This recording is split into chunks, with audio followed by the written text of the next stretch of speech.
Welcome to the Airflow Podcast. I'm your host, Rickey Thomas, and this is the place where Kingdom heirs go to be informed and inspired. So sit back, relax, and flow with me.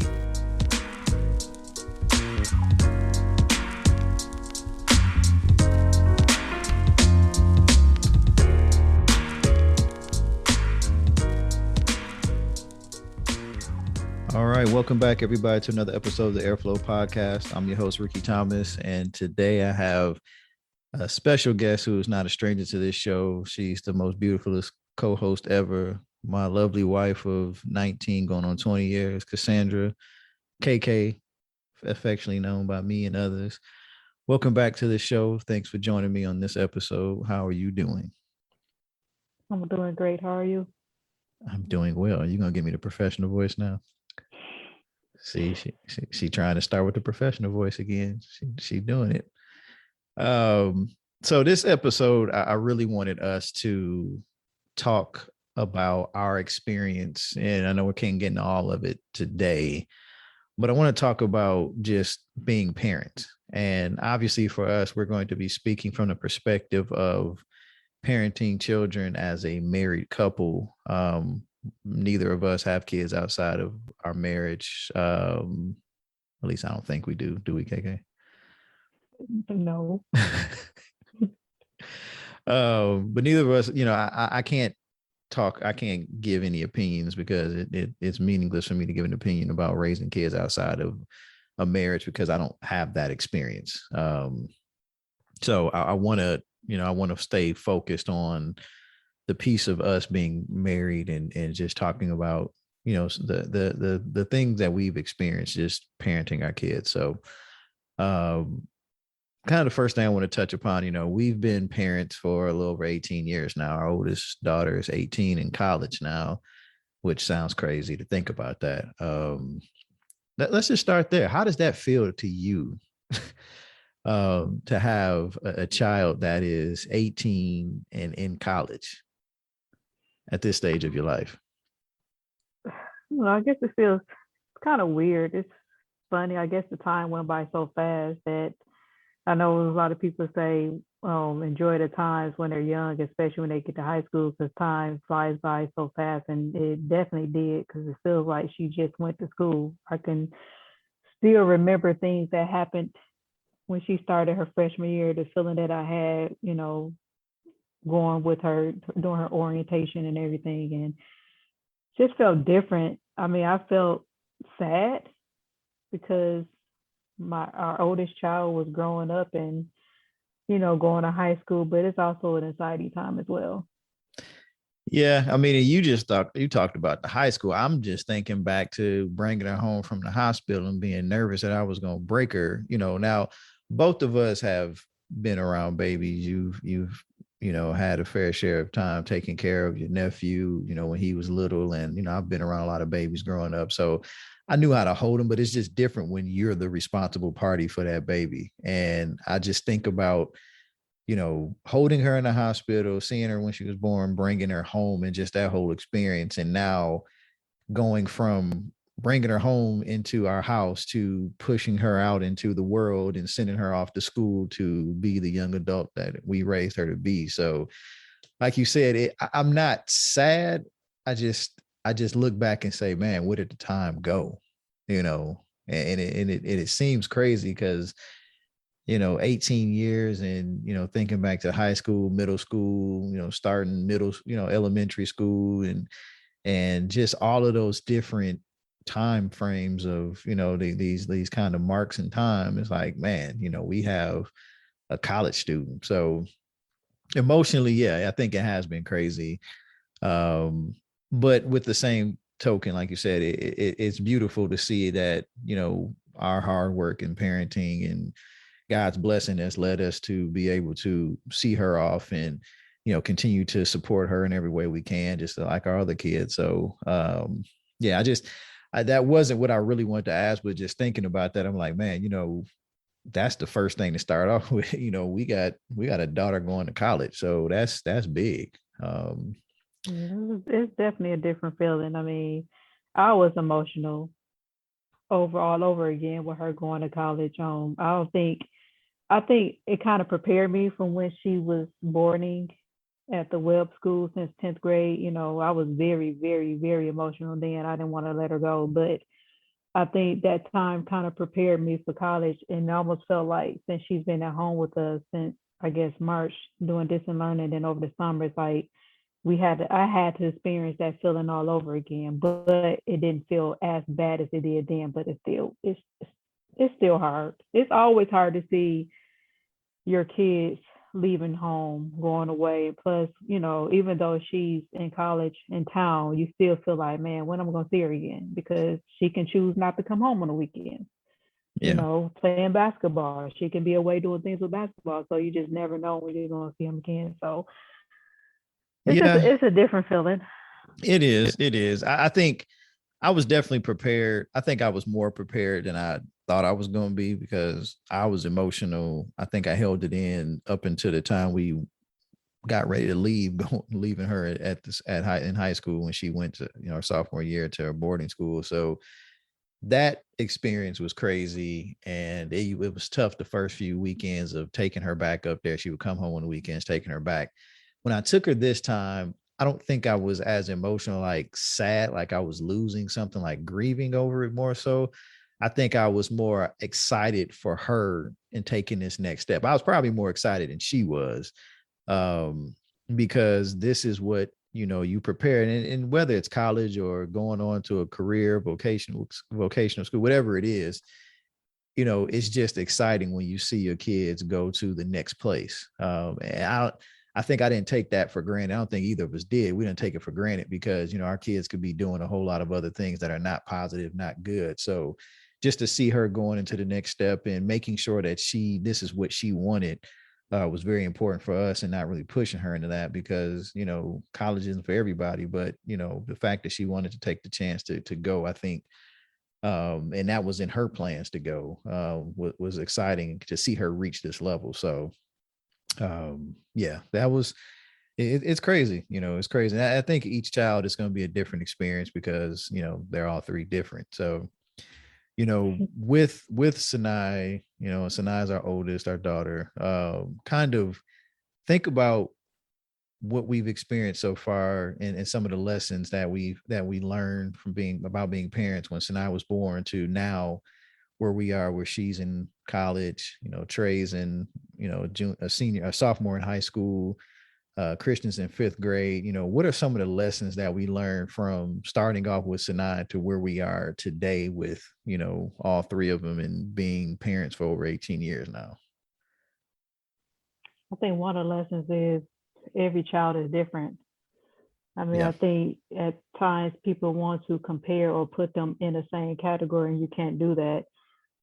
Each child behavior is different. Each Right. child learning style is different. Each child requires more attention than the next child. So, I mean, I think that's one of the main things that you learn as being a parent of multiple kids, that every kid is different. I mean, you try to love them. I mean, one of the things that I would say that I definitely try to do is I try to give them the same opportunity, and but at the same time, and you try to give them the same opportunity. You try to love them all the same, but at times you can't love them all the same Right. because They require something different. right, like Sanai, she's always been very clingy. I think she's definitely outgrown the clinginess, but she's always been a type that liked a lot of attention. Trey doesn't. Trey portrays that he don't like a lot of attention, but he does. But he doesn't require as much attention as Sanaa. You can give him a little bit of attention, and he's good. Christian, he's like he does his own thing. So I mean, each kid is different. Trey is more. He's more like I was. I mean, even though he's a middle child and I'm the youngest, he's more like I don't need all that. If you try to buy him something, I'm good. I don't need all that. Mama, don't even buy me nothing. Don't focus on me. Just get it for such and such. But Sinai, like, man, let's go shopping. So Yeah, I think Sinai is definitely one that there were times where she needed more attention, and not saying she was just, bad with it, but just the way she was starting off as our first child, even as a kid, like, she was always right there with us. And, I think by the time Trey came along, Sanaa got a little older. She started, she was doing more in daycare, getting more, mobile, doing things. Because by the time Trey was born, Sanaa was, two. Yeah, she was two going on three at the time. So, she's a little older, starting to figure out things, moving, doing all that stuff. And then Trey came along, and she was so, in love with Trey as a little baby. So she would always hold him. So her clinginess to us kind of changed a bit. She really didn't have a lot of jealous moments with Trey as a baby. No, she didn't. She was pretty good with that. But one thing I learned is that, yeah, Trey doesn't require a lot of attention. He does like a lot of affection. Trey is very Yeah. affectionate. Christian, he's in between both of them. He has his moments where he's like, I don't need anything, and then he's got his times where, he's just kind of all over the place. So he's definitely, different. He's got some of all of their traits, and then he's got some of his own personal things. So, but I think it's good, like you said, to understand that, you can't parent them all the same. Well, you parent them the same, but you have to parent them differently. And I think what we're trying to say is, you have to know your kids. You have to know their personalities, like you said, KK. Understanding who they are as people, because sometimes you get so caught up in, and this is where I think for us, we try to balance the line from some of that old school traditional parenting with kind of new ways, and understanding our kids, their personality. Because I never heard my parents talking about, yeah, I want to understand your personality. And it was just like, I'm your daddy, I'm your mama, you're going to listen to me. And it wasn't always just that hard, but that was how they came up. So that was kind of, they were kind of the bridge between, their parents' generation and their generation. And then now we're the bridge between our parents' generation and our generation. So, it's a balancing act, but I think understanding their personalities, kind of what are some of their things that cause them anxiety, understanding where they are, what brings them joy, finding those things out is, I think it's important, because that way it helps us to better support them and kind of keep them pushed to where they want to go. But, kind of what are your thoughts on that? I mean, yeah, I agree. We definitely try to instill. I think we're for our age. I definitely feel that we're old school, but like you said, we're more like look at our tradition as well. Because I mean, I think when I was growing up, my mom was pretty open with us talking to her about different things, but she still was the type of parent where you do as I say, not as I do. Where if I tell you to do something, you don't ask questions, you don't ask me why, whatever, you just get up and do it. Mm. And I think we're kind of the same way, but at the same time, we also take the time out to sit our kids down and talk to them. Okay, what are your feelings? Why are you feeling this way? What are you thinking about? I mean, even though I was able to talk to my mom about a lot of different things, I don't remember her asking me my feelings and how I feel and why do I feel this way. So we're definitely, we have both sides. Yeah. But I think it's important. I mean, again, it's about growth. And, we talk about, and a lot of people talk about mental health nowadays, and it's so important to understand, because, you know, the world is different than what it was when we were kids, and it's different than when our parents were kids. So our kids are exposed to so much so fast now, and you really do have to have those conversations. And that's the one thing I would say as a parent, as somebody who is looking to one day have a family, um, I would take the opportunity to really understand what are some of the behaviors and things that you've learned as a child growing up with whatever family structure you were in. Find out some of those things that may not have been good and conducive to kids growing up, because yes, there is a level of respect. You want to make sure your kids respect you, but at the same time, you have to take a moment to hear them out and understand what they're saying. And then they have to be able to do it in a respectful way. So we don't tolerate disrespect when we sit down, when we set our kids down and we have a conversation with them. They're not going to yell at us. They're not going to raise their voice over us. We put that in check, but we do want to hear what they have to say. whether we agree with it or not, we give them the opportunity to say it. And I think that's important because, Mm-hmm. again, you want to hear what they have on their minds, and make them know that, and let them know that it's okay to say it. We don't have to be in agreement with it, but at least we know where you're coming from. And if we can come to if there's a situation where we can have some common ground, that's fine. But if it's like, no, we're pretty strong on it, but we're also going to sit them down and make them understand that it's not just about, it's what we said and that's it, which it is. Our word is the law in the house, but we want them to understand understand a little bit of what our thinking is. And again, it's based off of their age. If they're old enough, like the older two, they're teenagers, 18 and 15, you can have a different conversation with them than maybe what you would have with our 10-year-old, because they Right. process things differently. So I think that's very important to understand where your kids are. But you were going to say something. I was gonna say that's one of the things that I do try to teach them or tell them, that not only just with us but with anybody. I try to teach them and tell them that always be open to your feelings and talking about your feelings, whether it's with me, a teacher, a friend, a family member, or whatever. But you always have to open up, because it's not good to hold things in. But just going back to, just if it comes to like discipline and things like that, I mean, they may not agree with the reason why we discipline or did certain things, but I do also let them speak and be open to hearing their feelings, because that's one thing I do teach them, that no matter what, these are your feelings and nobody can take that from you.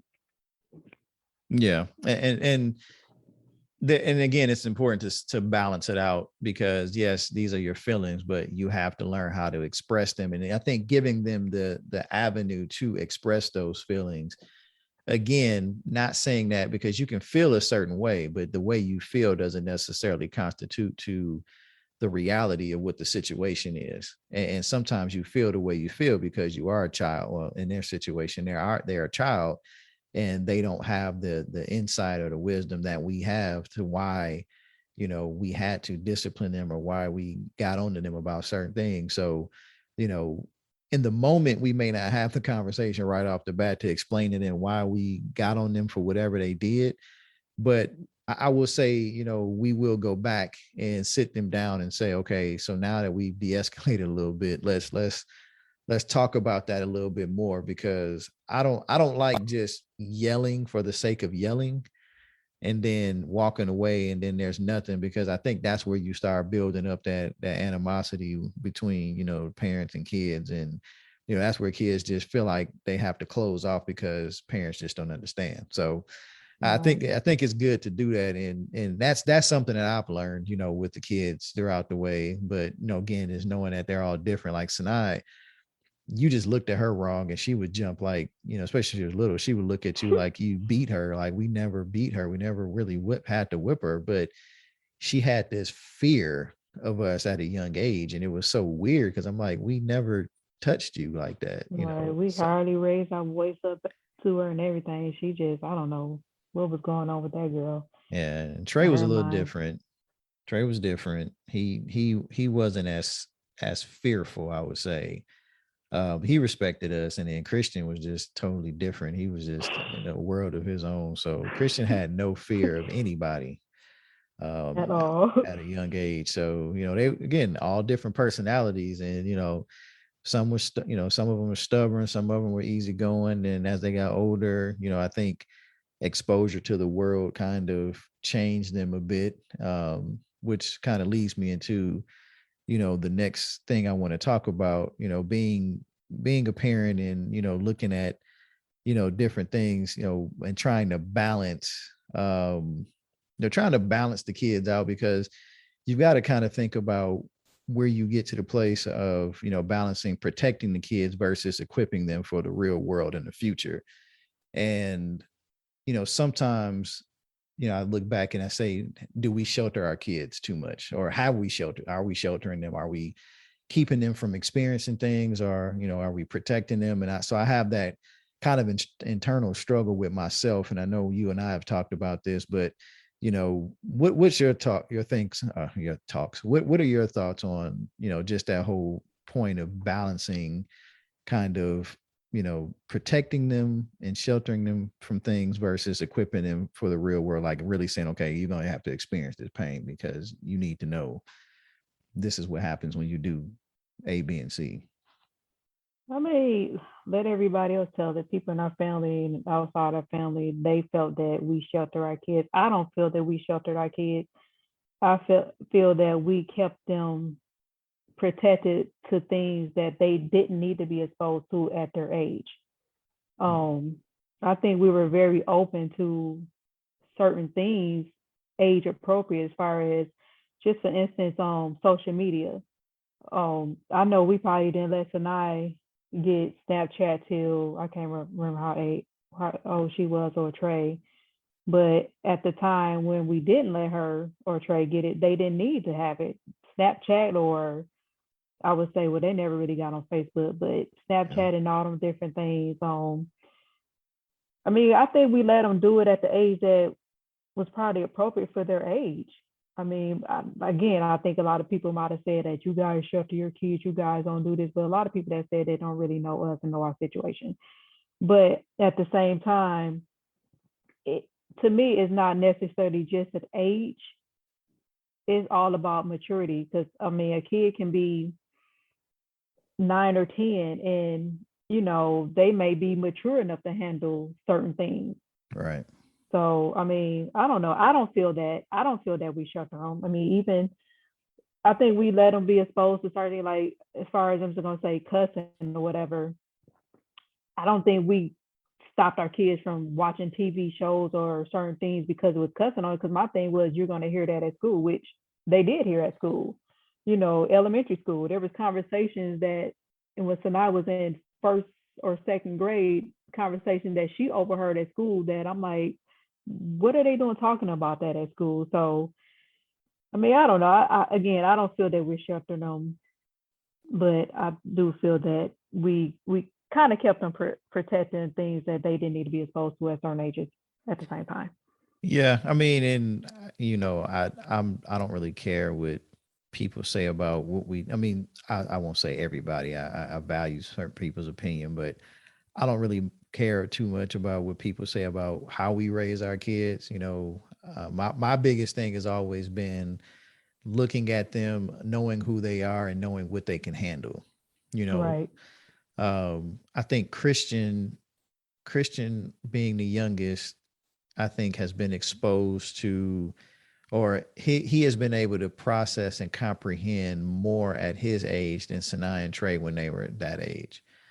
Um, and I don't know if it's just his personality because Sinai was very Sinai was just used to so many things that she thought the world was this perfect place, and she had her bubble was bursted when she went to school, and people were, like you said, having conversations about certain things, and that they had, I mean, most kids shouldn't be talking about or having those conversations at that age, but again, we can only control what happens within our household. Right. I can't control what happens outside of that. So that's where we have to start having those conversations with Sinai and Trey and Christian, as things are coming up, making sure, like, hey, do you know about this? And, seeing what they understand, like you said, when it comes to music and television and things like that, we didn't let them sit there and watch TV all day. And if there were certain things they watch, we kept them sheltered in certain channels and things like that at certain ages. But like you said, it got to a place where it's like, okay, we're fooling ourselves if we think our kids haven't seen or heard certain things. Um, Mm-hmm. we're fooling ourselves with the internet now, and kids having cell phones and access to unlimited data, and not parents. Some parents don't understand technology, so they don't have filters on their phone, and even if they did, kids figure out how to do it. I know kids are smart, and I know how I was able to figure out things with technology. So I know our kids have been able to do it, and they have. So I try not to fool myself into thinking that my kids are not going to do stuff like that. They're not going to be curious about things. They're going to they're not going to try, because I know I was, and most people have been when they were younger. They were curious. They want to hear it. They hear somebody talk about something. They want to they want to find out for themselves. So I think it's just overall, one of those things where you've got to find a balance in your own household. If you have people who you look up to as mentors in terms of, being good parents, and you feel like their opinion matters, then definitely I would say, consult them with some things. But you can't take everybody's opinion when it comes to raising your kids, because you've been around, we'll be around people who they want to tell everybody else how to raise their kids, but they won't do it for their own. They won't Hmm. do stuff like that. So opinion. Discipline. You got some that discipline yours, don't want to discipline their own. But just going back to Sanai and just age appropriate things, I think Sanai growing up, she was just extra, extra, extra friendly. And she just thought the world was just this beautiful rainbow. And Sanai didn't meet a stranger. So I'm just thinking back at the time where we was at the mall at that time and Sanai just walked up to a stranger and gave him a hug. Yeah. And I think that was probably one of the reasons why probably didn't allow Sanai to do certain things at a young age, just because of my fear that she just thought everybody was her friend, everybody was friendly. That I guess it's just a fear I just had that she would just open up to anybody. So there were certain things that probably didn't let her do at an age that maybe Trey might have did a little sooner than her. Well, and so that was a fear of mine, because even before now, now you especially past year or two, you've been hearing about a lot of, well, it's been more than that, but it's really been big in the news about, you know, kids being taken, especially young ladies, being put into human trafficking and things like that. And just knowing Mm-hmm. how Sinai is, like you said, that used to scare me. I think it hurt her feelings more so than anything when we used to tell her not to do that, because she's like, why? I'm being nice, and I'm just giving people hugs, and she loved everybody. I'm like, we had to tell her without telling her that it's not good to just run up and hug people. Even though her heart is pure, we had to let her know that there are people that are out there that will try to hurt her. Yeah.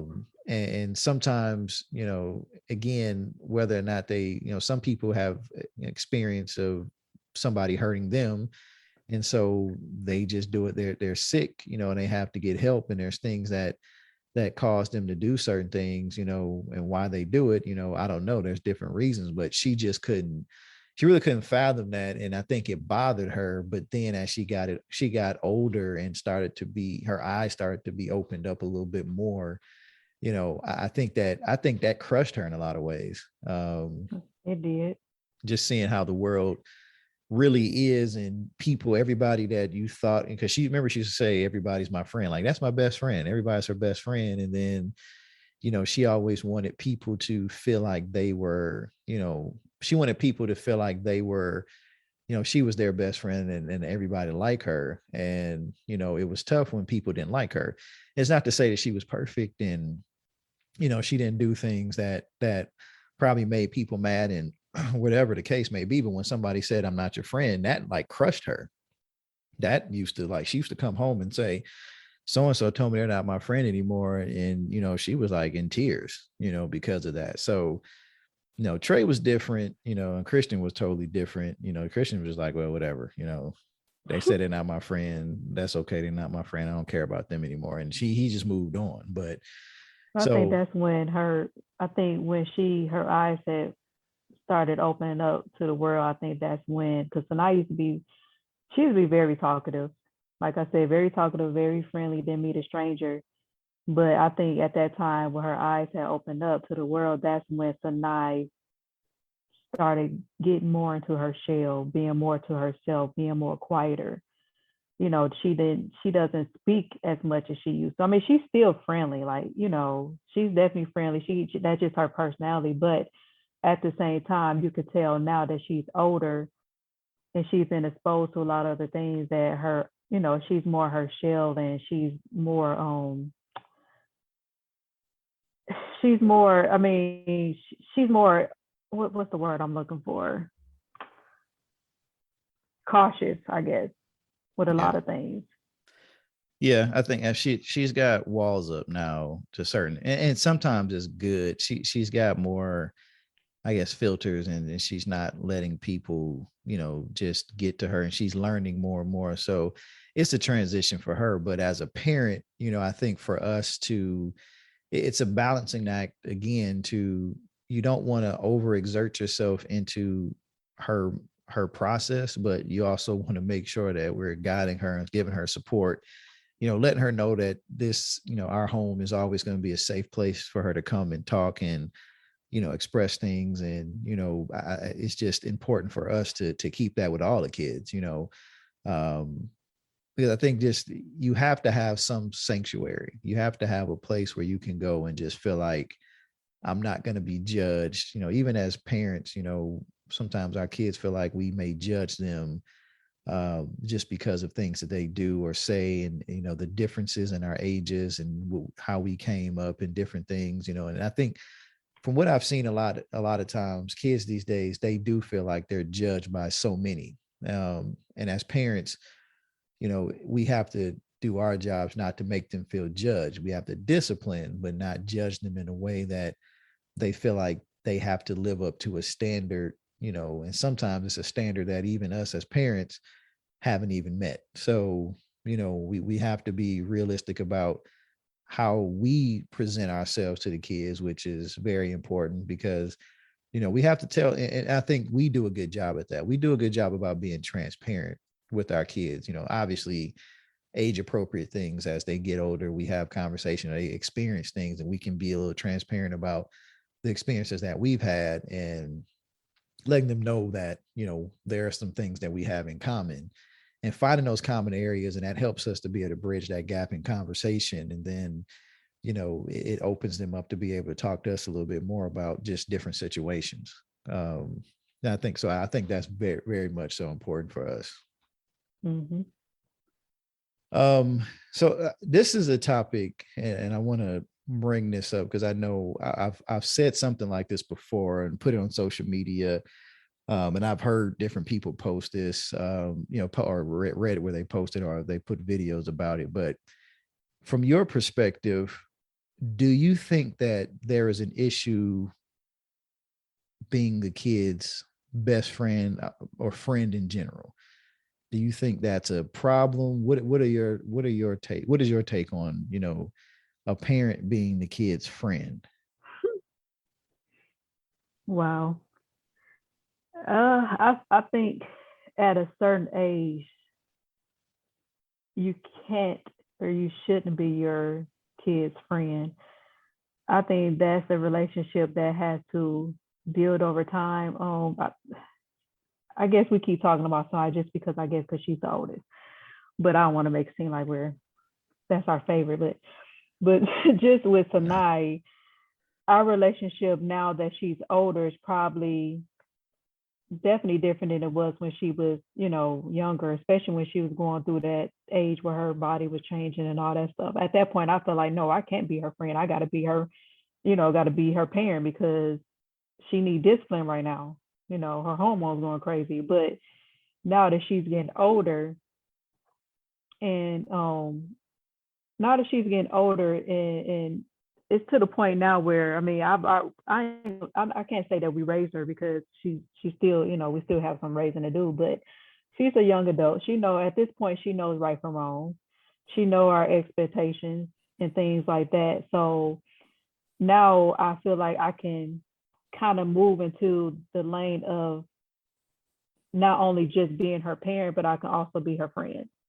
Because I feel like if long as your child respects you and y'all at a certain point, especially her age, you can kind of be their friend because I mean you still have to discipline, but you can kind of be their friend too because I feel like if you're their friend, they're more open to talk to you about certain things. Because if I'm just a hard parent, like no, you can't do this and this and that, stuff like that, then she won't be open to tell me about mom, I'm thinking about doing this, or mom, this is my thought process, and talk her through it.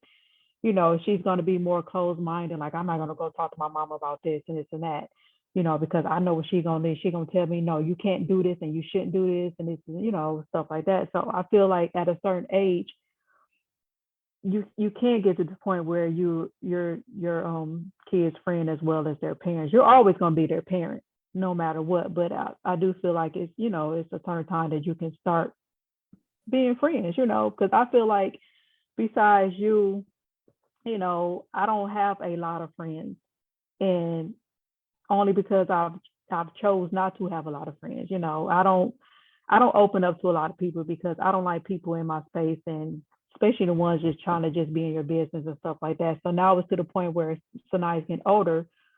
She's more like my girl best friend, you know.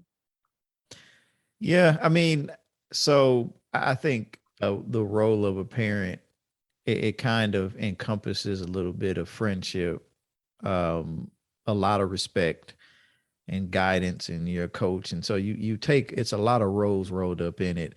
I think for me, and again, it's really, it's to each his own on this. I think for me, it's important to make sure that one, the respect, not only respect of what I'm telling you, but respect in, what I'm telling you from an aspect of advice or things like that. Cause you can tell your kids anything and they're going to go do what they want to do, especially when they get to a certain age. And it's adults that do that. So, um, you know, I think for me, I want our kids to make sure that the respect is always there.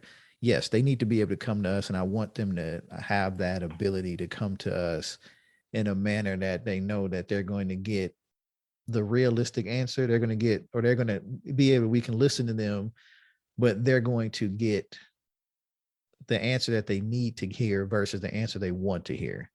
Right. And I think that's a difference. That's the difference with certain situations of saying, well, I want them to be able to come to us with everything, but because if they know we're going to say a certain things, while we're doing this, we're being sort of a conscience for them. Um, and most of the time, the kids know, and when they can, and when they can come to us, and they know when something they want to do is foolish, and they know what their response is going to be. They know mom and dad are not going to probably go for that, but they may ask one of us versus the other, depending on what it is.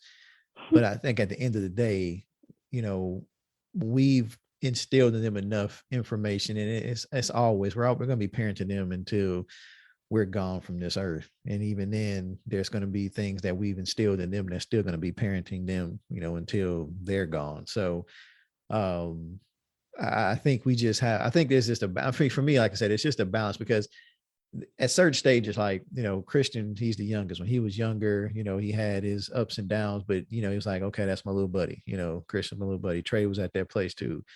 So I was at that place too. And they get older and they start to feel themselves a little bit. And it's like, okay, now you've got to make sure that it's not all the cute little district, that's the thing that gets me. I see people let their kids do certain disrespectful things, and they think it's cute because they're little, and then they get older and it's like a continuation of it, and then they have to be extra hard on them because they let them do all this cute stuff and they thought it was cute when they were little, but it was really bad and disrespectful. So now they're older and they're still doing it, and now you got to try to break a habit. So my whole thing was to try not to allow those disrespectful habits to flow even when they were little.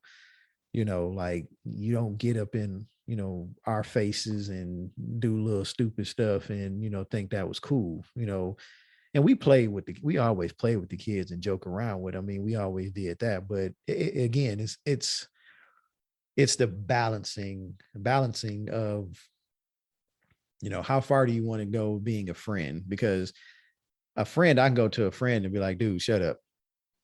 If my kids go to me and say, shut up, even though they're standing a playful way, they know, I mean, they know now, not even say, they wouldn't even want to try to even say shut up. They don't even try to really get buck with us and, get up in it, because they know both of us have the ability to snap and go, Hulk on them, and they don't want those problems. So, it starts at a young age. And so I asked that question because I see a lot of people say, yeah, my daughter, and they like 5, like, that's my best friend, and they do this, and every little thing they do is cute, and they acting grown and doing things. I'm like, they 5, like, Right. and again, I try not to put judgment on them, but I'm like, I look at it from when I was just speaking about our kids. I'm like, I'm not going to let our kids do that. So if I have to play the villain and say, I'm not your friend, I'm your father, I'm more important to you than a friend, and And some we've people, had to say that to them plenty of times. yeah, I mean, not that they were disrespectful, but I mean, kids are gonna be kids. They're gonna test you at times, and they may say something off the wall to you a certain way in a certain tone, and we have to tell them. There's been plenty of times we have to say, "Wait a minute now, you don't talk to me like that. I'm your mother. I'm your father. I'm not your friend." And they snap right back into place. But I mean, just going back to just being your child's friend or a parent. I go back to a certain age. I definitely don't feel that when they're younger, especially Christian age. I mean, again, we like you said, we play with our kids. We joke around because we're not always serious. But I do feel at a certain age, you can't. I don't think you can be their friend because they will try to run over you and be disrespectful. I've seen situations where growing up with people raised their kids and they were more their friend at a young age than they were a parent. They let them do whatever they wanted to do just because they didn't want to discipline them. And then when they got older, they were off the wall, you yeah, know. yeah. So And I think that's where I say when you have those times when they're younger and you don't nip some of those things in the bud, then it's harder to break those habits when they get older and now they're bigger. They're more that mentality is more ingrained in them, and so it's harder to break that. and they'll be quick to say too, "Well, you let me do it. You used to let me do it when I was such and such age. I used to do this. Yeah, and they will Now you remind you. want to, yeah, they're like, Yeah, now you want to say something about it. Why are you saying something about it now? You used to let us do it. yeah, kids will remind you, and they are. I mean, they are the biggest way. If you want to find out where you are or how you've been, ask a kid. Sometimes they tell you without asking, but they will definitely let you know and remind you of the things that you said or used to do, which is good because it keeps you on your toes, and it doesn't mean that you still don't stand firm to if you've changed, because sometimes when we first became parents, we were, when Sinai was born, we were like, what, 24, 25, something like that. Yeah. So, we were still young, having her. We still figuring out, who we are, figuring out our life. We're young. I mean, not as young as some parents are, but we were young in the fact that, you know, a young couple just married, starting off with kids, figuring out how, like I always say, I went from a college graduate to a husband to a father within 12-month period, and you went from, you just started working, to being a wife to being a mother, around that same time, working on your career. So and I'm still trying to figure out what I was going to do from a career standpoint. So there's a lot of figuring out going on and at the early age. And so I think that kind of leads into the next part is, or even with the original question is, what we learned over the years, because we were maturing with our kids throughout the process, as they were growing, we're maturing. So we learned some things with Sinai that, we did a little differently with Trey. And then we learned some things with both Trey and Sinai that we did a little differently with Christian. So it wasn't, about the fact that we loved them any differently, or, there was any kind of, we got relaxed and just said, okay, we just going to let all this stuff go.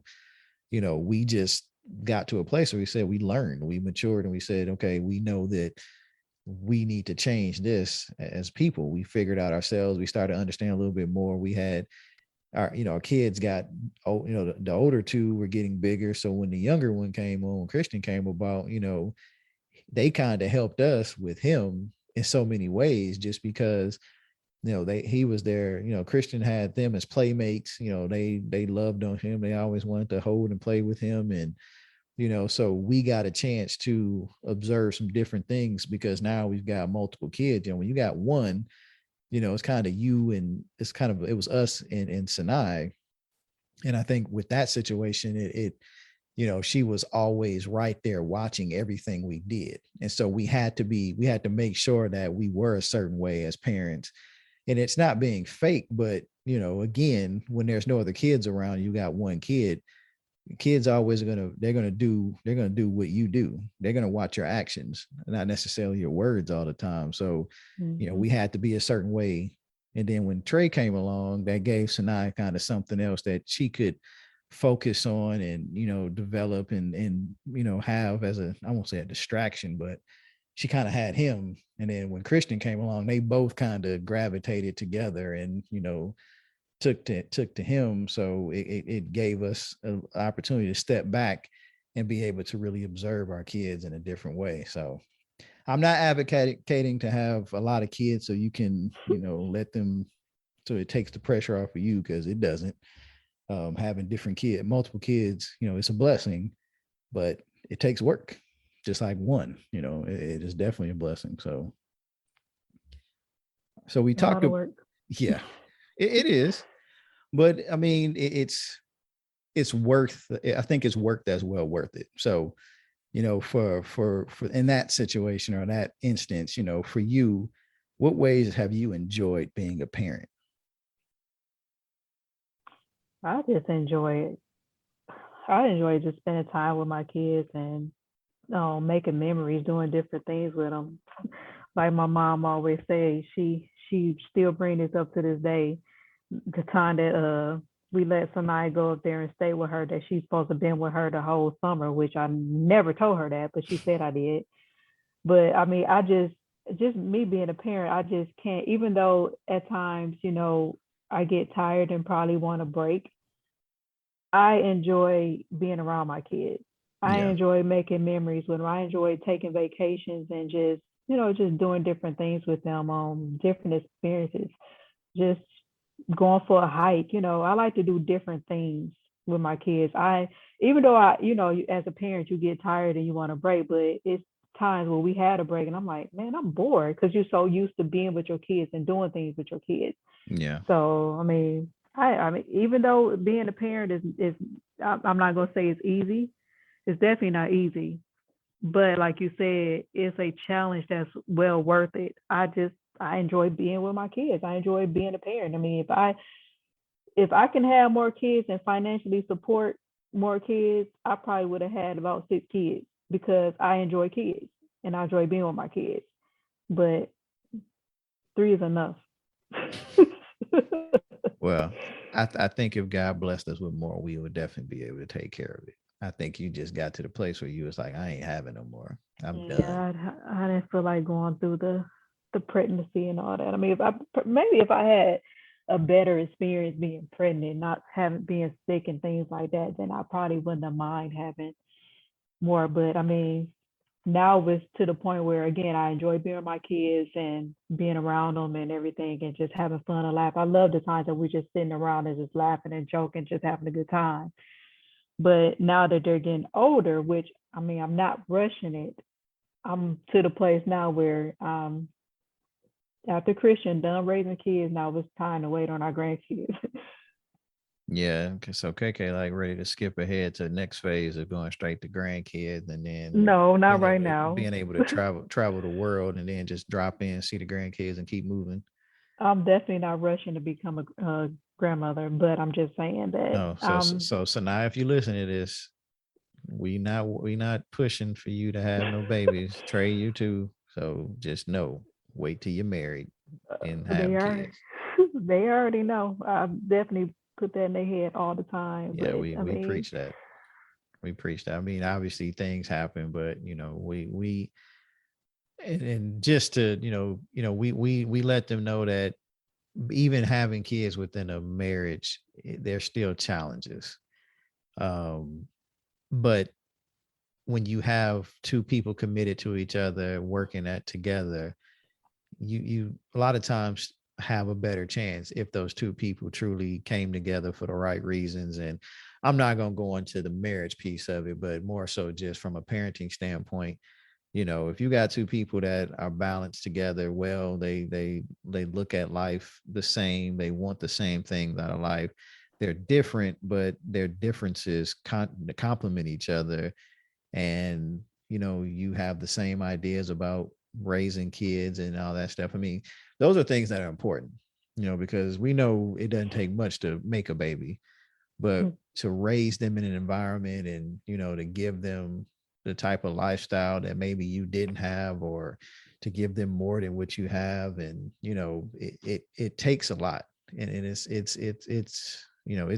can be challenging, but I think it's more rewarding than anything. So, in terms of me and, the joy I get from being a parent, I tell people all the time, growing up, playing sports, and, people have hoop dreams. There was a time where I wanted to be a professional baseball player, but it wasn't to the place where it's like my biggest thing that I always wanted to be was a husband and a father. So fatherhood, parenthood, for me is very rewarding, because I get to take, these young, impressionable kids and try to raise them the best way we can, and then kind of watch them move on and be successful. And throughout the way, there are challenges that are going to happen. I mean, and don't get me wrong, there are times where it's like, this isn't what I planned for my kid. This isn't what I wanted. But I have to realize it's not about what I want. It's sometimes they're going to make their own decisions, and you can try to be as perfect you are as possible, which there's no such thing as a perfect parent, but you can try to raise them as best as you can. You can give them everything in the world. You can, try to make sure they're in the right environment, but kids are going to be kids. They're going to find a way to do things, and maybe not as much as us, some as much as others, but they're going to find a way to try to find their own identity or whatever. So I've gotten to the place where I'm like, I love raising the kids. I love some of the challenges that we have faced. And it sounds weird, but I just think about what my parents had to deal with me and my brother and my sisters. And I look at what we deal with our kids, and I say deal with, but what we go through, in our everyday thing. And I'm like, it's funny because I remember my dad saying, yeah, one day you're going to see, when you have your own kids, you're going to see what we're talking about. And now I caught myself saying that to Trey not too long ago. Like, one day you're going to see when you have kids and you're going to understand where Mhm. we're coming from. So, it's a lot of those things. And it's fun. I laugh when I say stuff like afterwards. I don't laugh at the time, but I just started thinking about that. Like, man, it's crazy, but I think about my parents. They loved kids. They love being around kids, and I'm the same way. You're the same way. We just love family. We love, like I said, making memories. We can take a vacation every year, when we pretty much have, but we can go, like, for me, like, people think I'm crazy. Like, I love taking the kids to Disney World and going to Universal Studios and amusement parks, because it makes me feel like a kid and it makes them feel like kid. They're enjoying themselves and everybody's just having fun, and we're all together. And even at the house, we got, our new place, we have this to make more memories. They're spaced out more, but we have more areas to come together. So it's a good balance of, we, if we needed to, we can have entertainment here at our own house and have the kids there and just enjoy things. So having those memories, whether it's vacations, them activities that they're involved in, always being present.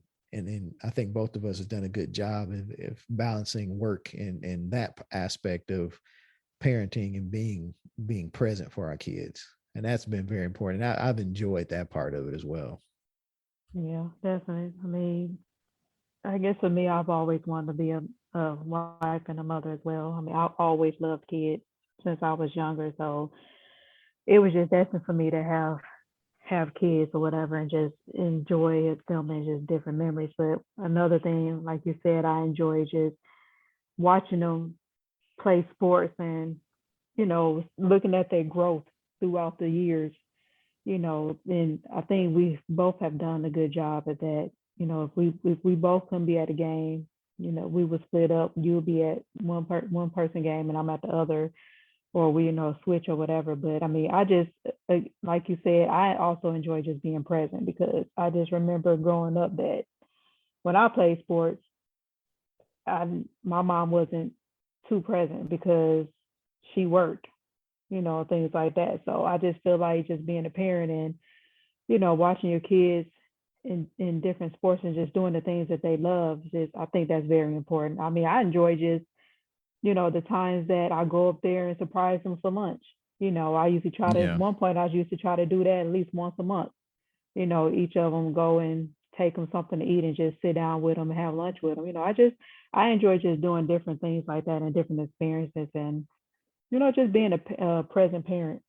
Yeah, I think it's important to say present, and that's why I said it earlier because you can be a parent and not be there. Like when we go to events, and not I don't want to just say sports. I mean, your older two, they are very big in the basketball. But even with Christian, whether it's coming to the school for a holiday thing, or they're doing a play or doing a singing, some kind of singing thing, we make sure Taking we're cupcakes there. for their, we take cupcakes for their birthdays Right, and all right. that. And we don't take that. We don't take that for granted. It seems small, but I always wanted to do that. And I know it was hard for my parents to do it growing up because of their work schedule. And then they worked far away from where our house was. So our school was in the neighborhood. So it was difficult for them to come home at lunch. And it was a different time. It was definitely a different time then than, now. And God has blessed us to be able to have jobs with some more flexibility because it wasn't always like that for us as well. There were times where, you had more flexibility, I didn't. Then I had more flexibility, you didn't. And then, it was difficult for both of us to do certain things. So it was always these different times, but it always seemed to be a way that we could get there. And one of us would be there to support, no matter what the situation was, because we want them to know, we always tell our kids, if you give maximum effort, we're going to support you in every way, good, bad, or ugly. We're going to be there to support you and help you out. And when I say support and being present, like when we go to games or we go to events, if we're on our phones, just to record. But if not, we're paying attention to what's going on. We're cheering for them. We're rooting for them. We're those parents. We're gonna give them some feedback if they want it. Sometimes we give it to them when they don't want it. But Yeah. we're gonna be in that, and that's in everything. So, and I think that's important. Because the kids, they you think that they don't want that, and some kids will act like they don't want it, but when you look back, like I look back now, I can think of times where my parents came to baseball games, or they came to watch me do certain things in the band, or they were there. And then it wasn't just my parents, they were bringing like aunts, uncles, cousins, grandparents, whoever was around. They would call them up and bring them. So I always had a big contingency, and so we've tried to do that as best as possible. Oh, you're so blessed. No, I always say that I have the most. I would say I had the most supportive family. Not just my immediate family, but I had aunts, uncles, and cousins who, if there was something going on, they were going to be there. Even when I was in college, my little brother, he would have the house packed for his basketball games. My brother Jason. So it was that was just what everybody was just supportive. If they can be there, they were there. I mean, I remember when I was still in high school and we were driving, going to middle school basketball games. If somebody had a play, we were there. My cousin Keisha and my sister, Shantae, Knickknack, they were in, Mosaic Youth Theater, which is this big, touring group, youth theater in Detroit, and they put on these big productions. I mean, we used to go there and we would have a whole section full of our family just to support stuff like that. So I had that growing up. And I think that was something that I loved. And I want to make sure that our kids, if anything, they had us, Yeah. whether it was friends or different people, they knew that they can look out there and they were going to see us there. And I think that's just important because it encourages them, it gives them, they look out there and it's like, especially if they're not looking out there thinking, okay, they're going to critique us and they're going to cuss us out or something like that, or we don't play right, or we don't do this right. Or no, we're there to support. We're cheering them on. We're trying to be that positive, friendly face in the crowd that they can spot and, kind of relax and do what they got to do in whatever event it is. So, And I mean, that's very important because I could just think about the times over the years from the time that Sinai was younger, from elementary school up into high school. I think both you and I don't think we probably haven't missed an event, whether it was them doing Thanksgiving play, or I mean, we've always tried to be there for everything that they have, because I always feel bad when I look at kids that don't have any parents there. You Yeah. know, it's just, I feel bad for them. So I've always wanted to be that parent that was always there and present for those type of things, whether it's big or small. I mean, any award ceremony, we were there. Any little small, thing they had in their classrooms, we were there. Like you said, if it wasn't both of us, one of us there. And like you said, we didn't always have the schedule to fit it, but we've always seemed to make a way. Yeah. I mean, like I said, it was something that was important to us. So when we talk about parenthood, I mean, and parenting for us, our presence at all the little events, was just something that we had to do. I mean, at their old school, at their elementary school, they did a fun run every year. And most of those years we were out there, with them, just checking off laps that they've run or things like that, just because, we see other kids out there. We wanted our kids, and they loved when we came out there. And we would, it was some points we would say, "Do y'all want us to come?" And they most of every time they would say, "Yeah, we want you to be there." It was a couple of times, I think, when Trey was getting a little older, he was like, "Well," but he wanted us to come, like we come to some events. He's like, "Are you gonna come?"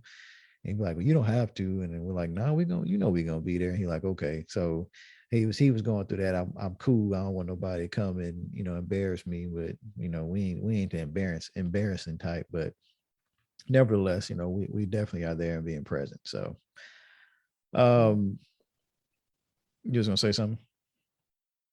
Oh no. So I want to go into a kind of a topic that's a little can be a little hard to deal with, but as a mother, you being a mother of young black boys, and you start thinking about the things that have happened in our country over the past few years.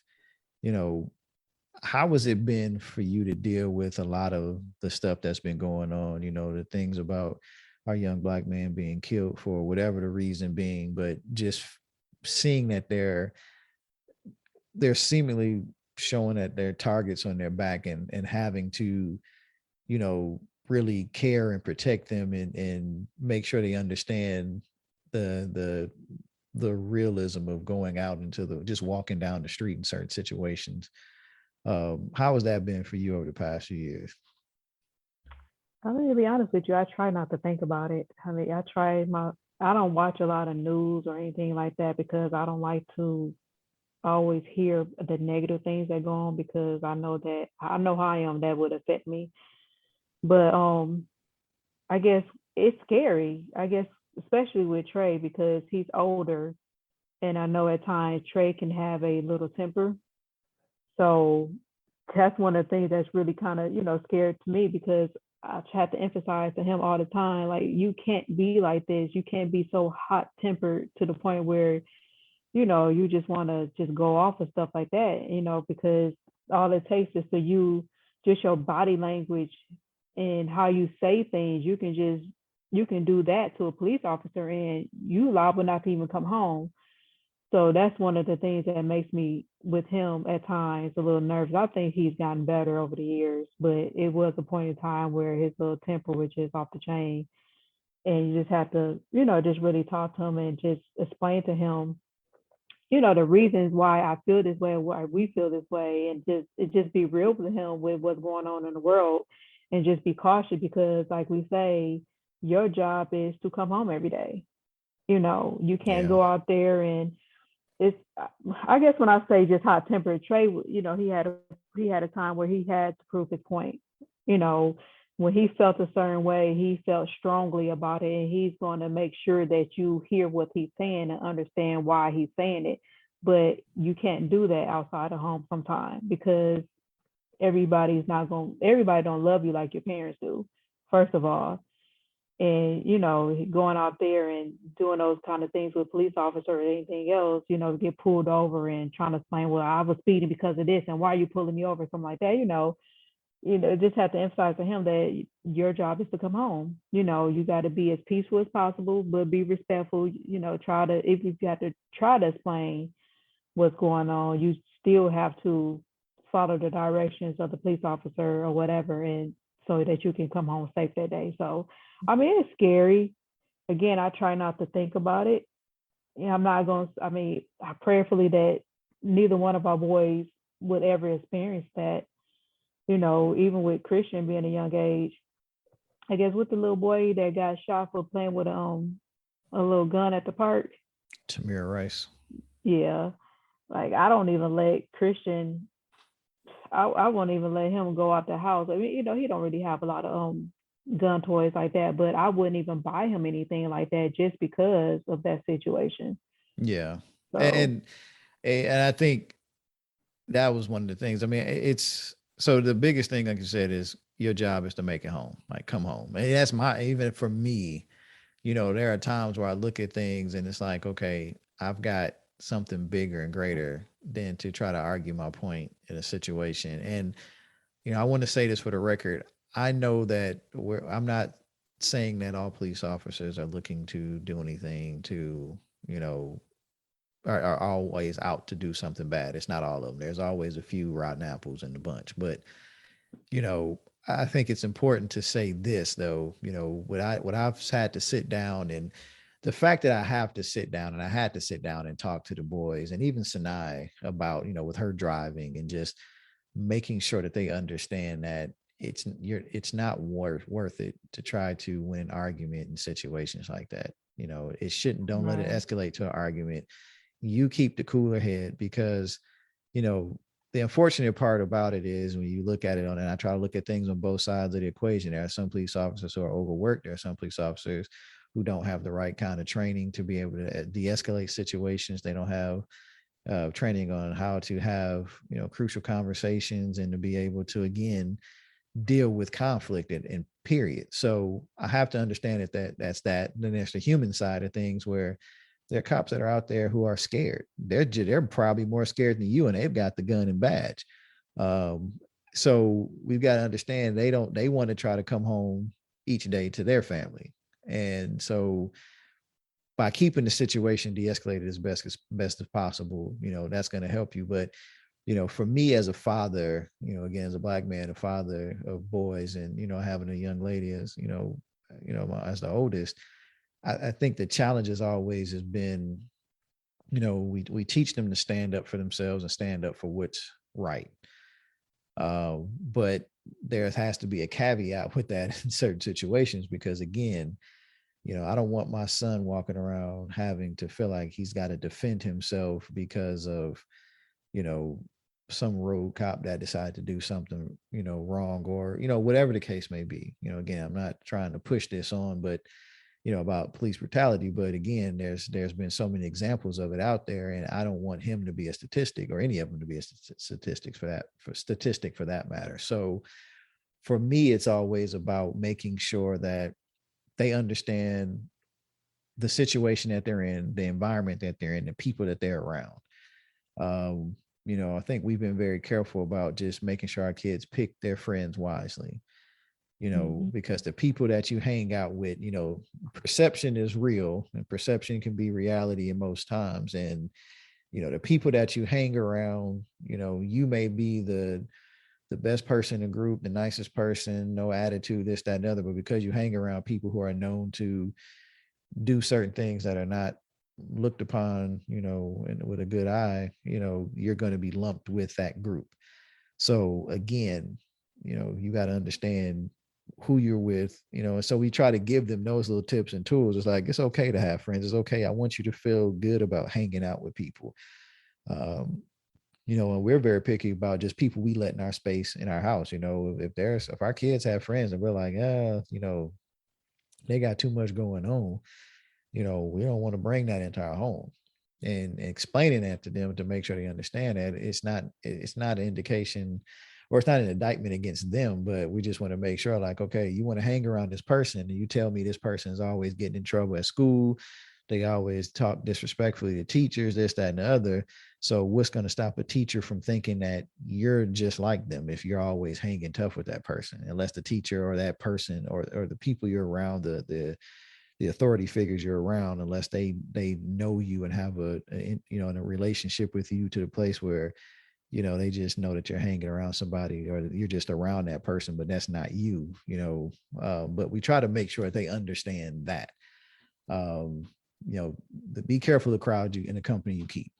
That's always very important to teach a kid. I understand about loyalty and, you gotta be loyal to your friends, but, friends change, and if you got friends that Mm-hmm. are trying to get you to do things that are not right, you've got to evaluate if those are the right friends. And Right. sometimes it hurts, and sometimes, people can be seasoned on your life, but it takes more courage to walk away from the wrong friend, than to sit there and try to be loyal and do the things that they're trying to get you to do just so y'all can do it together. Like, I was never big on peer pressure. I was never big on allowing peer pressure to push me to do things that I didn't want to do. I'm not saying I didn't deal with it, but I'm just saying I wasn't moved by, well, everybody else is doing it, so I need to do it. Not from that perspective. I tried to fight that battle as much as I could. So, I just try to keep our kids understanding that, yes, make it home, be safe, don't put yourself in situations that are escalated.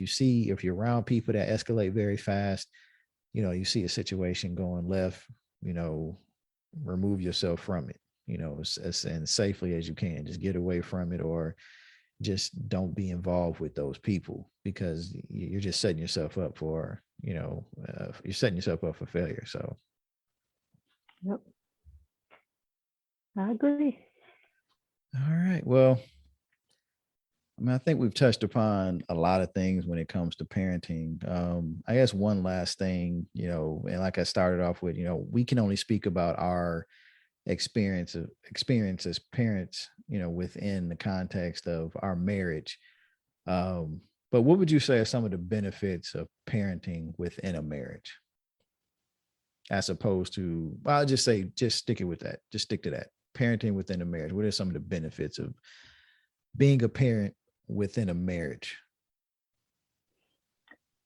I think parenting within a marriage, one of the benefits is you don't have to deal with baby mama or baby daddy drama, especially if you and your spouse talk about parenting styles and how you're going to raise your kids and different things like that before you start having kids. That's important. Before you get married, really? I mean, yeah, before you get married, because I mean, y'all might have totally different ways that you want to raise your kids, from religion and discipline and all that. So Yeah, you could, upbringing. right. So you can be on totally different pages that causes you not want to marry that person, but definitely should discuss that before you get married. But yeah, I think having been a parent within a marriage, you can eliminate a lot of drama that a lot of people have when they have kids outside the marriage. Kids living in different places and has to go back and forth. This weekend I'm with mom, this weekend I'm with dad, and just eliminate all that confusion and you know Yeah. unstableness. Yeah, I think stability is, kids need stability as best as possible. And again, this isn't looking down on any single parents, any people that are co-parenting, kids in different places. But that's why I want to make sure I focus about the benefits, because there are a lot of people who are interested, who want to be parents and they want to be married. And, I want to talk about what are those good things. And I think, you touched upon a lot of them. Obviously there should be communication about wanting to have kids, how you want to parent the kids, the type of environment you want to have for the kids, and all that stuff. That should happen before you get married to somebody, because again, you want to be Mm-hmm. on the same page with that stuff. You want to come into that relationship, with a lot of common ground on some foundational, kind of issues, similar to, I don't want to go into marrying somebody, and their idea of marriage is totally different than mine. It's like, well, why are we getting married? Because I don't want to get married to somebody who's convinced that they're only going to be married for so long, and they're probably going to get a divorce just because they're just used to seeing that. you know Right. and I've had conversations with people that say they don't expect to be married. Once they get married, they expect they're probably going to get divorced. I'm like, well, why are you getting married? You know, why are you going through that? And then you're going to bring kids into this false reality of, we're going to get married and eventually get divorced and tear the family apart. Now, I'm not a proponent of staying married if both parties aren't happy and it's actually causing more pain to the kids than it is helping them. Right. I'm not for that, and I want to make sure I'm clear with that. We can get into all the biblical religious stuff about marriage and divorce and all that, but at the end of the day, if you've done all you can to try to make that marriage work, and that marriage is causing more problems with you and your mental health, physical health, and with the children, then it's a toxic environment. You got to think about that. But within the course of a marriage, I think one of the things I like and I love about being married and raising our kids is the teamwork, and that teamwork comes with us being on the same page. We may have different opinions of how to get things done at different times, but we're always the main goal is always there, and we're always together on what the main goal is. KK may have a time where she's like, well, I kind of want to do it this way, and I may have it say I want to do it this way, and we may come up with a compromise. We may take one or the other's idea to make it happen, but it's all put together to get towards the main goal. And our main goal is to try to be successful as we can, as parents, as husband and wife, as a family in general. So I think the teamwork is always good, because we all, as individuals within this family, we all have our ups and downs. There's always an ebb and flow to what we do, and how we are. There's times where KK, you may be down and I may have to pick up some things. There may be times where I'm down and you may have to pick up things. But you can balance that out when you have, when you're raising kids within a marriage. You can do that. And I think it solves a lot of challenges. Some people say, and I hear it all the time, well, you've got two incomes and, it's easier to do things. Well, yeah, it is. That's why we chose to we chose to be parents within a marriage, and we chose to be married before we were parents, because we wanted to make sure that we had things set up the right way. Again, everything didn't go the way we planned, but, we had the mindset to stay together, work together to figure it out. And then, with our kids, it was the same thing. When we have kids, we were all on the same page about having kids. We knew what we wanted to do. We had a good game plan of how we wanted to raise them.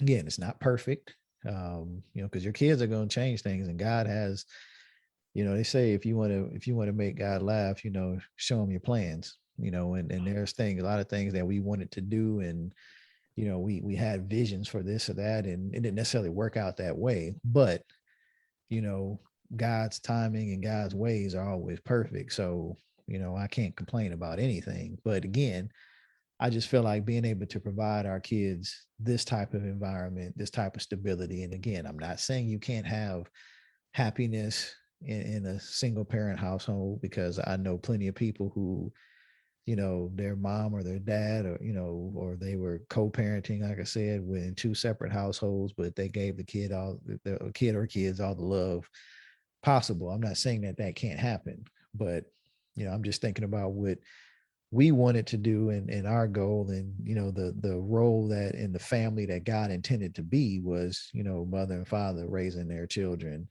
within that household. So that is what we are really trying to emulate. And again, it's not us being perfect, because we're not perfect people. We try to be perfect in him as best as we can. And, do we fall short? Yes. But I think there's enjoyment in the whole process of being able to work with your spouse, and to see the fruit of the work, the labor that you put in. And so we see it. We also see the fruit of some things that sprout up that we may not have made good decisions in, but together we work through those. So it's never like, well, you made that choice here on your own. It's like, hey, all right, well, that's what we did. We got to figure out how we can get out of this, and, we pray about it. We work together, and, we move to the next thing. So, being perfect, we're not perfect. We as parents, we make mistakes. because we're not perfect. But I think in a marriage, we work together, and through working together, we're able to figure out, navigate through those misdirections that we may have had, the things that we have done wrong. But I think overall, I definitely enjoy, and I would do it all over again to be a parent, within a marriage than not. Obviously, if I have that choice and if I make the right choice in that. But in terms of challenges, do you see any challenges with being a parent within a marriage? Not that I can think of right off. Yeah, No, I was no, gonna say. not that I can think of. Oh, go ahead. Sorry. No, I was just gonna say. I mean, I asked that because I think it goes back to what we originally started off with. If you're not on the same page about how you want to parent your kids and this, that, and the other, before you get married or before you start having children, then, I think you'll have some challenges, obviously later on, because conversations that should have taken place earlier, are not going to be taking place kind of in the middle, in the midst of parenting. So it's like kind of changing a tire while the car is moving, it's hard to do that. Um, One I, thing I could think about is a situation is like, say for instance, if you tell the kids that they can't do A, B, and C, and I don't totally agree with that, I wouldn't say that's a challenge, but that's just more of a conversation. Because there's been times where I have to say, well, Ricky, why can't they do that? Of course, I don't do it in front of kids, but I have to get your thought process of why can't they do that, and whatever. And I feel that they should be able to do this, and then we just talk about it. It's more of a conversation, but I wouldn't say it's a challenge. Well, no, I think that's part of it. So, and that's a good point to bring up. So, yes, I don't think it's a challenge. I think that's just the reality of any relationship, even in a marriage. There are times that we may not agree, or we may question something to understand the thought process behind it, so that we can at least we can have a united front. From the parenting standpoint, definitely, we don't want to challenge each other in front of our kids, but there may be a conversation on the side to say, kind of outside of, away from them, to say, well, what was your thought process? Like you said, what was your thought process behind that? Why can't they do that?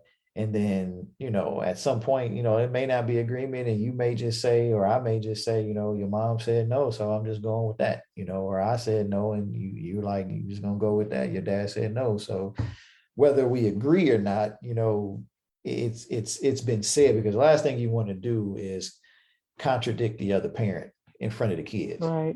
Because when Right. you do that, you're creating leverage and a necessary warfare inside the family, because now what the kids are going to do is say, oh, well, I know for this situation, I know just to go ask mama directly or daddy directly, because I know how they feel about it. Exactly. They, Versus, what are you saying? hopefully they try to play you against each other. Oh yeah, I mean they're gonna do that anyway. I don't care who you are; it's a natural thing. I see it. I tried to do it. I've seen my brothers and sisters try to do it. I've seen other people do it. I mean, it's natural. You figure out the path of least resistance. Who am I not gonna have? Just like when it came down, if I had to have something signed from school because I got in trouble, or something happened and this, that, and other, I knew to go to I knew back then to go to my mom and not go to my dad, because I know my mom would take it differently. My dad would, be upset or whatever most of the time. He wouldn't necessarily beat me, but I know I would have to hear from him more than I would from my mom in that type of situation. So I knew, okay, hey, I may have did bad on this test. I got to sign it, come home. I got to sign it before I go back to school. I'm gonna go to my mom. She's gonna be a little bit more, I'm gonna say a little bit more sympathetic in that situation. So, kids know how to do that. But I think again, when you're united together, at least you're putting a united front in front of them. Then they know that one way or another, we're gonna have the same outcome. It's not gonna matter who you talk to. But again, kids they're gonna try to test you. So that just goes without saying. And that I think I think that can be looked at as a challenge, because again, it tries to, kids inadvertently try to drive a wedge between the parents when they're trying to get their way. I don't think they don't want the parents to be separated, but when they want something, they want to try to get the parent that's going to side with them. They're going to try to make sure that they build their case with them. And then they're going to want that parent to go to the other parent and, present their case in a way to make it seem like, yeah, I'm for it. I'm all for it, and you're not really for it, but they get you to do that. So, Yeah, our but kids naturally seem like they come to me for everything. yeah, And I I think, tell them like, well, go talk to your daddy. Well, no, he's gonna say no. yeah, I mean, but and I do that. I'm like, y'all think y'all mom says, oh, y'all think y'all mom not gonna tell me. Like I told him before, I'm like, y'all have to realize y'all say stuff and then you don't think like say not I say stuff, but y'all ask certain things, but don't think your mom's not gonna come to me and ask me, what do I feel about this or what do I feel about that? There are times when that happened. There are times it's just like, okay, it didn't need all that. You make a decision or I make a decision and just it is what it is, but we kind of know how each other feel about those things. So, it's important to be on the same page. Now, are there still challenges at certain times? Yeah, I mean, there's going to be disagreements, but I look at disagreements that they're not necessarily a challenge. That's just part of relationships. There are going to be those things. You discover things. There are books written about parenthood, but there's no true guide to tell you, for your kid, there's a manual on how to parent each kid and how to deal with your spouse within that context. I mean, it's not. You just have to work together and really focus on, at the end of the day, what is the best thing for the child? What is the best thing for us in terms of our communication? And just be settled on that, and not make it such a big deal. So I think that's important. I think it's important. Again, I'm gonna tell everybody listening, I don't care who you are as parents, in a marriage, not in a marriage, whatever the case may be, when you have two people that they're different personalities, you're going to have certain situations that maybe something happened to you or experience you had in your past that maybe your spouse didn't have that comes up, and you're going to want to deal with the situation one way because that's what your experience is set to it, and the other person may want to deal with it another way, and that may cause a conflict. You're going to have conflicts in that relationship. So you can't avoid that, but I don't think that's a challenge. I think that's just, again, that's part of being a parent. That's one of the things that comes with territory. You get all the good stuff. Sometimes it gets a little difficult, and that's where you got to push through together, and you got to stay together. You got to stay together, especially in front of the kids. You have to put a united front up. Do not try to separate and say, well, your daddy always, you need to ask me this, your daddy ain't gonna do this, blah, blah, blah, this, that, and other. Your mama, you know how she is. And because when you start putting them little seeds out there, you build that up in your kids, and then it grows into something festering, and then you got parents playing against each other, and the kids are playing the parents against each other, and now it's just total chaos, and it's unorganized stuff, and family is falling apart because people are taking sides. This kid likes to be around this parent more because they let them do more things that the other parent won't. It shouldn't be that way. It should be a conversation. I mean, it shouldn't be, I'm gonna gravitate to this kid more than the other. All that kind of stuff. The separation really shouldn't happen. You're going to have different moments with each kid. You're going to have different times where, like, there's going to be things that I experience with Trey and Christian that you would never be able to experience with them as a woman. It's like there's things with Sinai that I would never be able to experience with her as a man. And what I'm saying is, as a father, I've gone through things that they're going through or they will go through. I can talk to them in a different place, just like Sinai.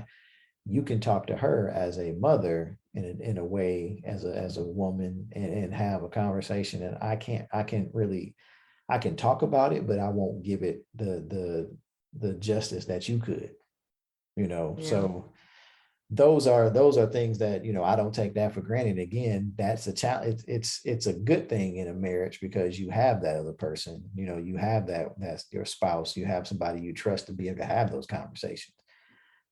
So when you go back to thinking about, what's important when you start talking about becoming parents, you got to be able to say, can I talk to, am I able to articulate things to my kids about my experience? Because if you can't do that, and you don't have a way to communicate with them in a way that will help the kid, then, you got to work on that.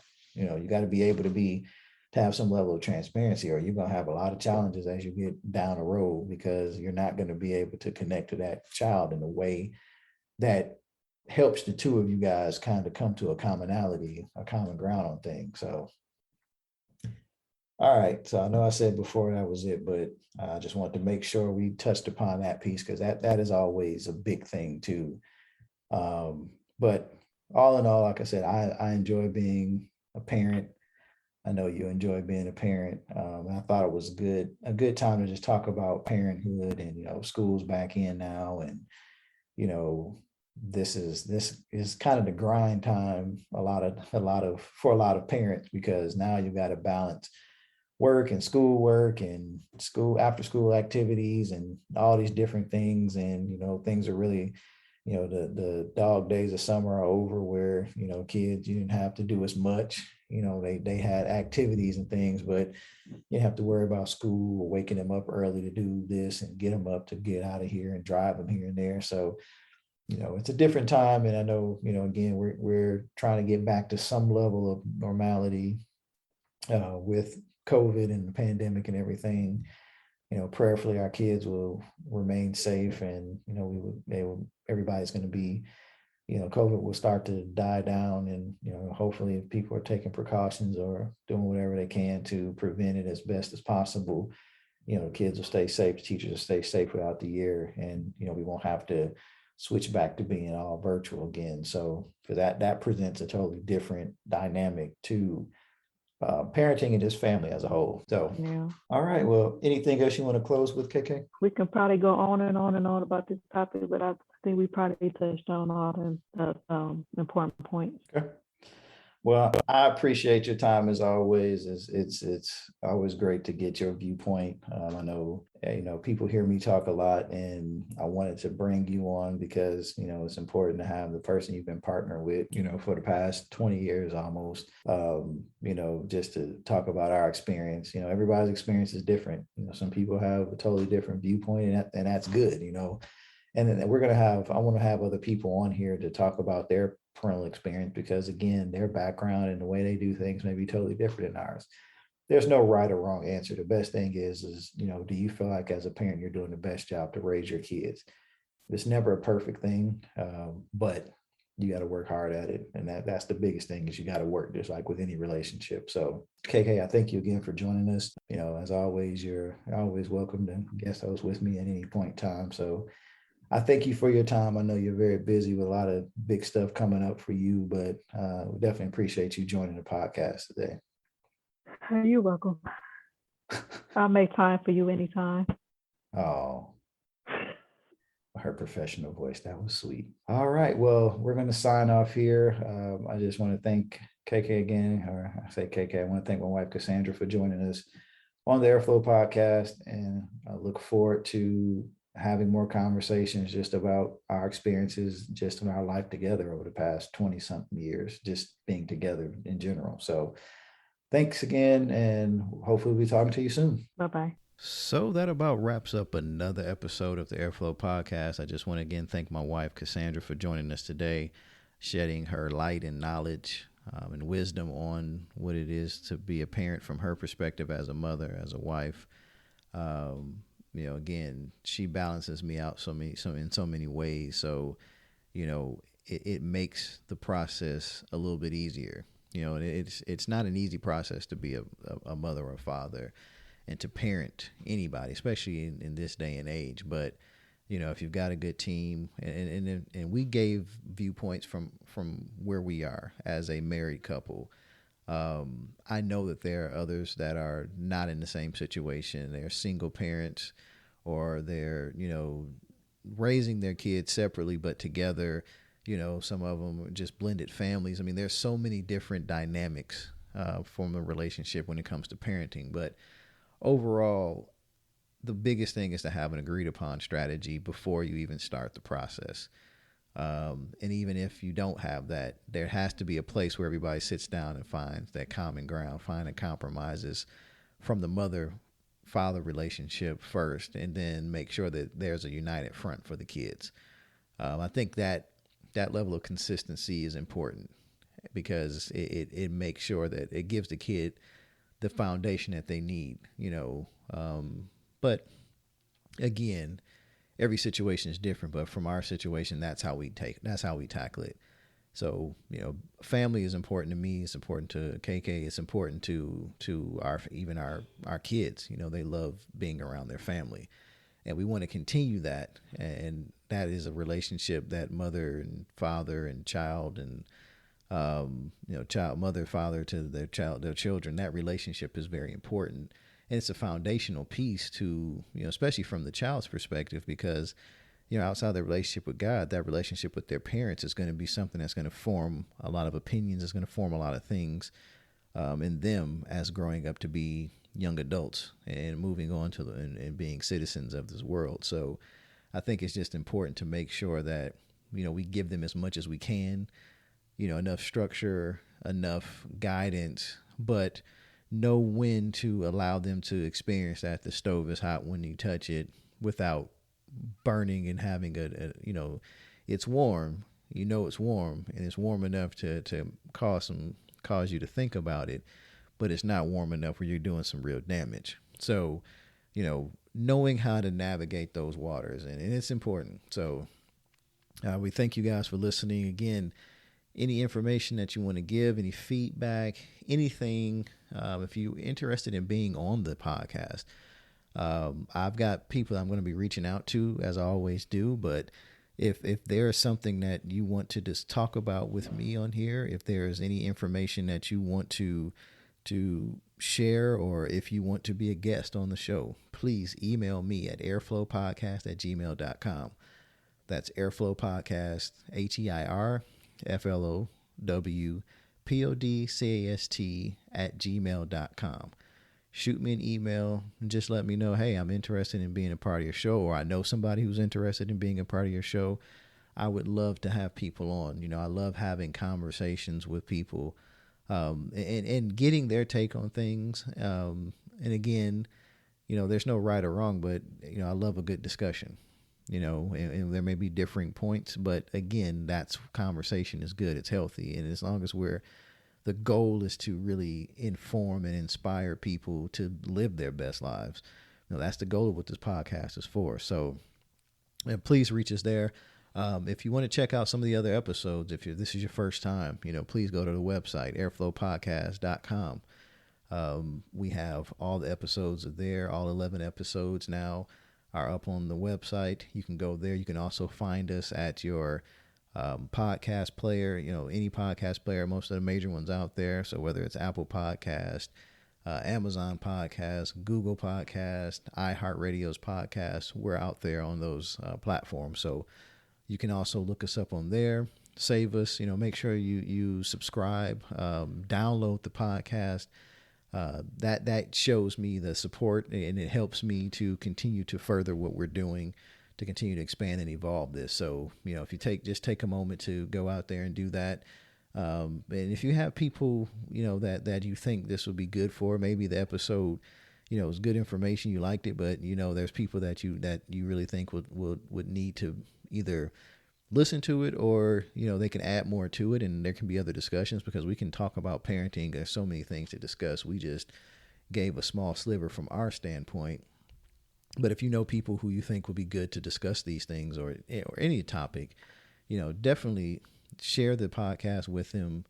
Give them the website information, give them the email address, because that's the support that we need. I want to continue to grow this. I want to continue to have more dynamic conversations, and all of them not going to be easy, but I'm up for that. I'm up for that challenge. I think we need to have those discussions, because at the end of the day, it's about, again, being an heir of the kingdom and tackling all the different mountains that we're called to tackle. So, again, as an heir, you were created to flow in all of God's blessings.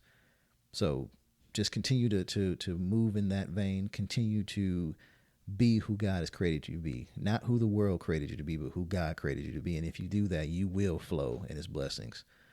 Thank you all. Flow on.